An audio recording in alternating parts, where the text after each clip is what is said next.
बोले कि सब कुछ ओरल हम इनको पढ़ाते हैं और बच्चे जैसे भगवान बुद्ध के समय में भगवान बुद्ध के उपदेशों को उनके जो भिक्षु संघ था वो याद रखता था, ऐसे वो बच्चे याद रखते हैं।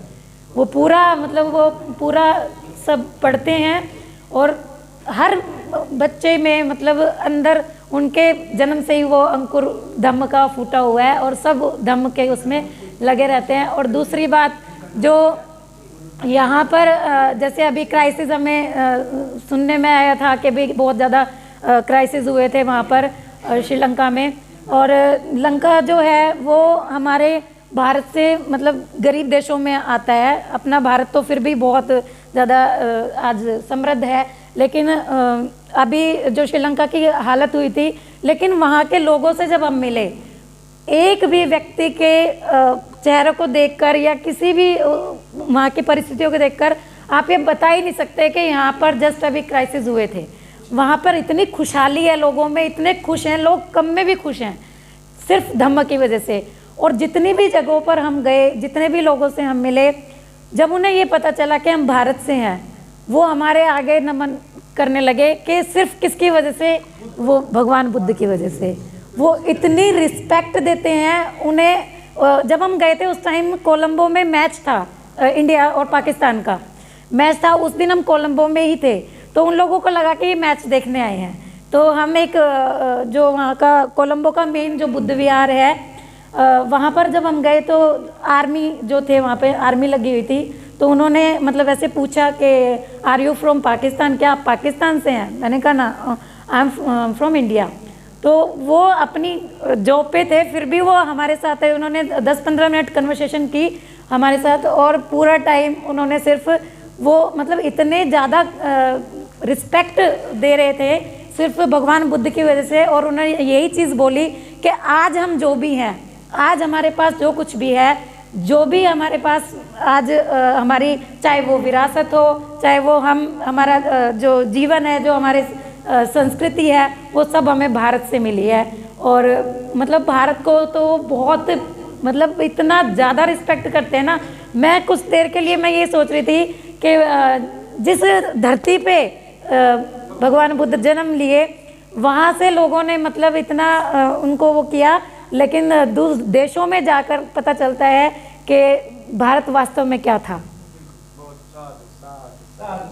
तो इसी के साथ मैं अपनी वाणी को विराम देती हूँ। ये कुछ जो मेरे सफ़र के दौरान मैंने चीज़ें वहाँ पर देखी, तो मैंने थोड़ा आपसे शेयर की। लिखने को बहुत कुछ है, आज भी मेरे फ़ोन में बहुत सारी वो मैंने रखी हुई है कि ताकि मैं अपनी पूरी यात्रा का एक वृतांत थोड़ा लिख सकूँ। कोशिश करती हूँ, मेरी भाषा शैली शायद उतनी अच्छी नहीं है, लेकिन क्योंकि हिंदी मैंने ज़्यादा पढ़ी नहीं, 10th के बाद मैंने छोड़ दी थी, तो भाषा शैली में वो चीज़ नहीं है, लेकिन जितना हो सकता है अनुभव जो मेरे हैं मैं वो कोशिश करती हूँ सबके सामने रखने की। तो मैं कुछ भी जब पोस्ट भी डालती हूँ, मेरा पेज बना हुआ है एक विश्व रत्न डॉक्टर बाबा साहब अम्बेडकर के नाम से ही, तो मैं उस पर भी वो सारी चीज़ें शेयर करती हूँ जहाँ भी मैं यात्रा करती हूँ। तो जितना भी मुझे मिलता है मैं देखती हूँ वहाँ पर, तो मैं सब लोगों से शेयर करने की कोशिश करती हूँ। आप जैसे लोगों के बीच में जाती हूँ, तो आप सब लोगों को से भी जितना हो सकता है बताने की कोशिश करती हूँ। और अभी हम जनवरी में थाईलैंड की यात्रा करने जा रहे हैं, तो आगे जब मौका मिलेगा यहाँ आने का, तो मैं वहाँ के आपको उसके बारे में थोड़ा कोशिश करूँगी जुटा के लाने की थोड़ी चीज़ें। तो इसी के साथ नमो बुद्ध से जय भीम सभी को।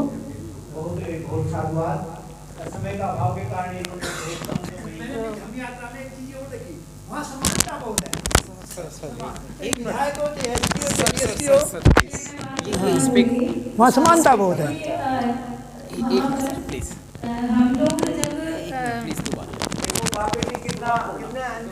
एनर्जी मिली, आप सोचो कोई रास्ते से विजिट करके ये लोग कितने गौरवान्वित हैं। जब लोग हम वहाँ पर 6th डे था, क्योंकि हमारे साथ बंते जी भी ट्रैवल कर रहे थे, तो वो वहाँ के लोकल थे, उनको हिंदी इतनी आती नहीं थी, लेकिन उन्हें पूरी कोशिश की हमें हिंदी में समझाने की जितनी उनको आती थी। तो उन्होंने मतलब वो एक सरकारी उससे रिटायर नहीं, उन्होंने जॉब छोड़ दी थी। सरकारी कर्मचारी थे, बट उन्होंने अच्छे पोस्ट पे थे, उन्होंने अपनी जॉब छोड़ दी थी, और जो भी उनकी संपत्ति थी वो उन्होंने दान कर दी पूरी संघ को। और खुद उन्होंने चीवर ले लिया और वो भिक्खू हो गए और अपनी पूरी प्रॉपर्टी जो उनकी थी वो उन्होंने पूरी दान कर दी। तो भिक्खू का नियम जैसे होते हैं, तो उस समय वर्षावास भी चल रहा था, तो जो भिक्षु होते हैं वो 7 दिन से ज़्यादा बाहर नहीं रह सकते, बुद्ध विहार से बाहर नहीं जा सकते। तो वो 6 दिन हमारे साथ रहे। वो 6ठे दिन बुद्ध विहार की तरफ से और जो वहाँ के लोकल्स थे उन लोगों ने हमें इनवाइट किया अपने बुद्ध विहार में। तो हम लोग वहाँ पर पहुँचे शाम को। तो वहाँ जाकर जो मैंने देखा कि यहाँ पर आप कहीं जाओगे, आप किसी सरकारी अधिकारी के पास जाते हो तो आपको उसके पीएन से भी अपॉइंटमेंट लेनी पड़ेगी बात करने के लिए।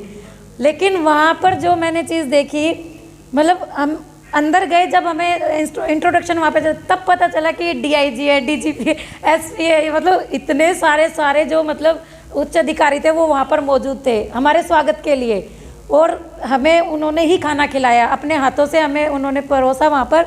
मतलब उनको देख के लग ही नहीं रहा था कि मतलब ये इतने बड़ी पोस्ट पे काम करते हैं और इतने सिंपल लोग, बिल्कुल बहुत मतलब वहाँ पे कुछ फालतू की चीज़ें तो दिखती नहीं है।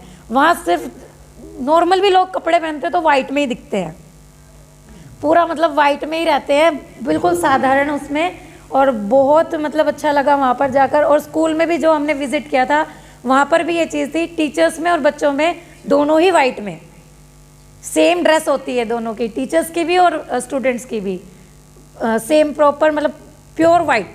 उसके अलावा कुछ वहाँ पर अलाउड नहीं है स्कूल में। वहाँ पे बस मुझे एक चीज़ की थोड़ी सी कमी लगी थी कि बच्चों को थोड़ा इंग्लिश में प्रॉब्लम थी, इंग्लिश नहीं बोल पा रहे थे। वो वहाँ पर सिंगली भाषा बोली जाती है तो वो सिंगली यूज़ करते हैं। तो फिर भी एक बच्ची ने थोड़ा हिंदी में उसने बोला, 6th क्लास की बच्ची थी। तो जब मैं विज़िट कर रही थी क्लासेस जाके तो उस बच्ची ने हिंदी में बोला, तो मेरे को वो भी थोड़ा सा बहुत एक वो लगा कि श्रीलंका में भी मतलब थोड़ा बच्चों को हिंदी का वो है।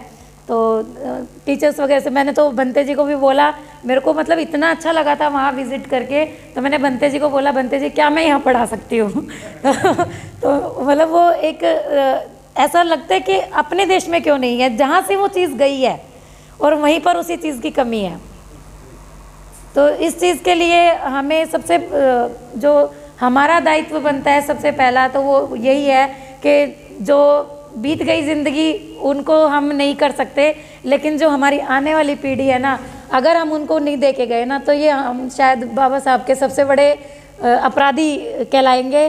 तो मैं बस सबसे यही कहना चाहूँगी, जितने भी लोग यहाँ पर अभी हैं तो कोशिश कीजिए आप अपने घर में अपने बच्चों को, आप बेशक आपकी पत्नी नहीं मानती हैं, छोड़ दो कोई बात नहीं, लेकिन बच्चों को ज़रूर ध्यान दीजिए आप। मैं बस यही कहना चाहती हूँ, क्योंकि जो अंकुर फूटेंगे ना वो आगे जाके वही पेड़ बनेंगे और वही आगे जाके फल देंगे।